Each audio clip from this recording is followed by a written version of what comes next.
Bro, you need to put your ego in check, bro. You need to put your pride in check. You need to make sure that your ego is not getting in the way of what you're doing. Your ego is literally getting in the way of your success. You need to check your ego. Nowadays in 2025, there is so much content out there about working on your ego, about putting your ego in check, about making sure your ego's in line, making sure your ego is not getting in the way of your success. Every time these conversations are being held, every time I see content about these things, I'm kind of just like, girl, I don't know what you talking about, because I know I need my ego. I'm just like, wait a minute. Hey, my name is Ty. Welcome to my YouTube channel where I talk about whatever I want to talk about. And today we're talking about the fact that you need your ego, and I don't know what the these people are talking about. You don't need your ego. That is the craziest I done heard in my whole damn life. Google's definition of ego is a person's sense of self-esteem and a person's sense of self-importance. Now that sounds pretty damn important to me. The whole getting rid of your ego comes from people understanding that they're a little bit too prideful. They're getting in the way of themselves because they're way too prideful and their ego is out of balance, out of whack. I feel like I want to shed a light on the fact that you need your ego. I know that nothing good comes from having too much pride and having your ego out of whack, just doing too much, but you need your ego. Your ego is where you'll find all of your morals and values as a person, your entire belief system, your identity, everything that you identify with. All of that is going to be found in your ego. I think that we should really focus on the fact that you need your ego. For example, you're telling me that he cheated on you with your mama, totaled your car, ate all of your little brother's fruit snacks, and you still with him? Ladies and gentlemen, this is an example of someone who doesn't have ego. Where the frig is your ego? You're telling me your homeboy stole your girl, robbed you, overfed your goldfish, and you still his friend? Ladies and gentlemen, this is an example of someone that has no pride, has no dignity, has no ego. If you are someone that believes that you should be respected and somebody comes and disrespects you, that's where your ego is going to step in and say, well, hold on, this is not right. And your ego is going to be the one that puts that person in check, that sets that person straight, that puts that person in line. If you ever get tempted to do something that you know you're not supposed to do, your ego is the one that's going to come in and say, I don't think you're that type of person. I don't think you should do that. So many times,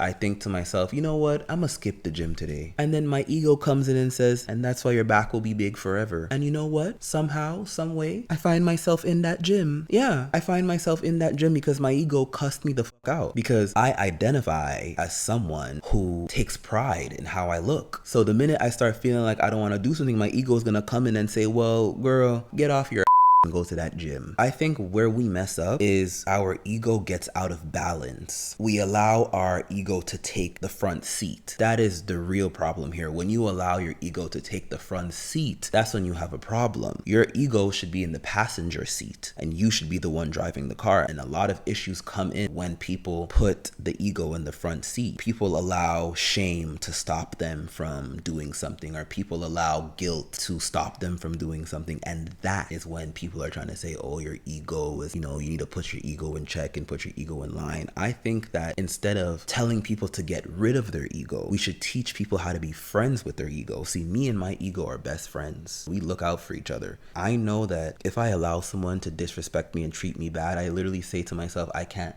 allow my ego to go through that. I can't. My ego would never allow me to go through that. And if somebody comes and disrespects me, my ego will step in and check that person. What I'm trying to say is, instead of having a conversation about getting rid of your ego, the conversation should be, no, you need your ego, because your ego is where all your morals and values as a person, it's where your belief system is, it's where your identity is. You need it. But what you need to do is have a relationship with your ego and not let your ego become larger than life. Me and my ego are best friends. We have a great relationship. Ego is a powerful thing. I feel like ego can take over you, or you can take over ego and have a relationship with ego. An example I'll use is like Naruto. Naruto has that nine-tailed fox that's inside of him. The nine-tailed fox is really just a representation of ego.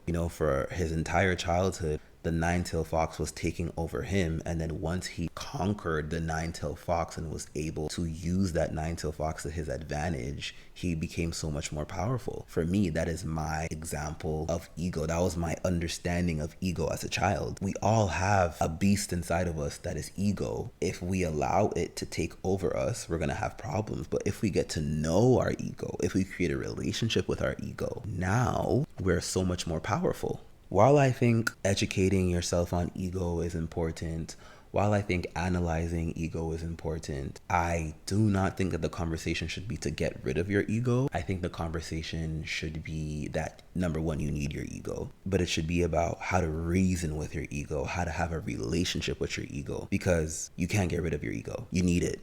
You need it. It's going to save you. Anytime somebody comes to try to disrespect you, it's going to save you. Anytime that you're about to do something that you shouldn't do, it's going to save you. Anytime that you are trying to make a decision, it's going to be there making that decision with you, helping you. You know, I found myself in so much mess and in so many problems because my ego was out of whack. Once I brought my ego in, instead of calling my ego out, once I called it in, so many things just made more sense and so many things just worked out for me. You need your ego. You need your ego. There are so many times, there are so many relationships and situationships and friendships that I had that I was like, yo, where was my ego? Where was my ego? There's a lot of you guys that are in relationships where you getting cheated on, and I'm wondering, where is your ego? There are so many relationships that you guys are in where you're just in it because you just want to be loved, and I'm just like, where is your ego? Where is your pride?